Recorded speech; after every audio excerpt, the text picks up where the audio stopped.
अस्सलामुअलैकुम नाज़रीन, JN news HD के साथ मैं हूं नाइला भट्टी। नजर डालते हैं आज की अहम खबरों पर।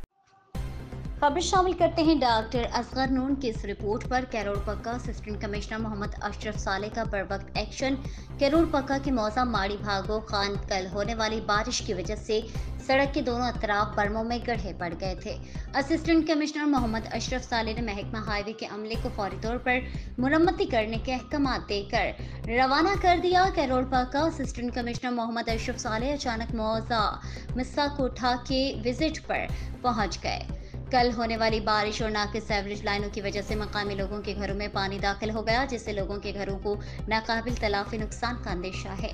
महकमा पब्लिक हेल्थ को और मुतल्लिका ठेकेदार को सख्त हिदायत जारी कर दी कि इस काम को जल्द अज जल्द मुकम्मल किया जाए ताकि लोगों का नुकसान ना हो और लोगों को नुकसान से बचाया जा सके। वहाँ के मकामी लोगों ने असिस्टेंट कमिश्नर मोहम्मद सालेह का शुक्रिया अदा किया और असिस्टेंट कमिश्नर मोहम्मद अशरफ सालेह के इक़दामात को वहाँ के लोगों, समाजी और सियासी हलकों ने सराहा और खराज तहसीन पेश किया।